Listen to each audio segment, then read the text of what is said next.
गदा के 3 प्रहार और पूरा पहाड़ उठा लिया। जानिए हनुमान भगवान का ये महा चमत्कार। हनुमान भगवान संसार के सबसे शक्तिशाली देव हैं, इस बात पर कोई शक नहीं है। इसीलिए तो तुलसीदास जी ने भी उनके लिए कहा है कि राम दूत अतुलित बलधामा, अंजनी पुत्र पवन सुतनामा। उनकी असीम शक्ति का सबसे बड़ा परिचय तब मिला जब उन्होंने लक्ष्मण जी की मूर्छा तोड़ने के लिए संजीवनी बूटी का पूरा पहाड़ उठा लिया। कई लोग ये प्रश्न करते हैं कि आखिर हनुमान जी ने इतना बड़ा पर्वत उठाया कैसे था और कैसे वो इसे उखाड़ कर अपने साथ ले गए। सवाल ये भी पूछा जाता है कि आखिर इस जगह पर रहने वाले लोगों का क्या हुआ। ये सब बातें हम जानेंगे आज के वीडियो में, तो वीडियो को अंत तक देखना ना भूलें। और अगर आप इस चैनल पर नए हैं तो हमारे चैनल को सब्सक्राइब करना ना भूलें और हमारे बेल आइकन को जरूर दबाएं ताकि आपको हमारे आने वाले सभी वीडियोस से जुड़े नोटिफिकेशंस मिलते रहें। कहा जाता है कि जब मेघनाद ने अपने दिव्यास्त्र से लक्ष्मण जी को बेहोश कर दिया था, तब हनुमान जी लंका से सुषेण वैद्य को अपने साथ लेकर आए। पहले तो सुषेण वैद्य ने हनुमान जी के साथ जाने से मना कर दिया, ये कहकर कि वे उनके शत्रु हैं और शत्रु की मदद नहीं की जाती।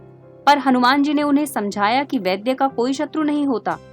तब सुषेण वैद्य ने हनुमान जी को बताया कि लक्ष्मण जी का इलाज केवल संजीवनी बूटी से ही हो सकता है।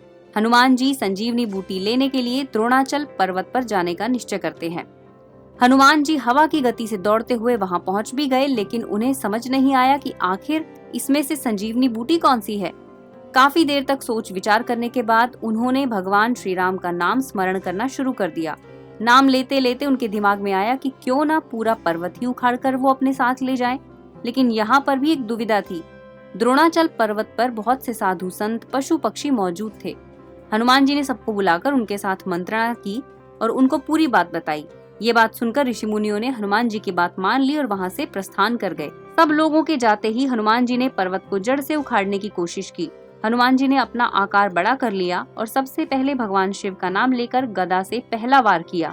गदा के वार से पर्वत अपनी जगह से हिलने लगा। ऐसा लगा जैसे पर्वत पर भूकंप आ गया हो।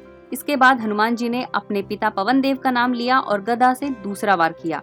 गदा के दूसरे वार से पर्वत पर तेज आंधियां चलने लगी और पेड़ उखड़कर गिरने लगे। पर्वत की जड़ें नीचे से हिल गई। इसके बाद हनुमान जी ने भगवान श्री राम का नाम लिया और पर्वत पर तीसरा प्रहार किया। तीसरे प्रहार के साथ ही पहाड़ अपनी जड़ से उखड़ गया। पर्वत के उखड़ते ही हनुमान जी ने पर्वत को अपने हाथों में उठा लिया। कहा जाता है कि भगवान हनुमान ने अपना दायां पैर एक पर्वत पर रखा और बायां दूसरे पर्वत पर, और फिर द्रोणागिरी पर्वत को उठाया। हनुमान जी का बायां पांव जहां पड़ा उस जगह को जाखू मंदिर कहा जाता है और जहां उनका दायां पांव पड़ा उसे मंकी पॉइंट कहा जाता है।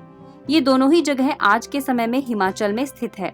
इस तरह हनुमान जी जैसे पवन की गति से आए थे उसी गति से वापस भी चले गए और लक्ष्मण जी की मूर्छा को तोड़कर उनको नया जीवन प्रदान किया।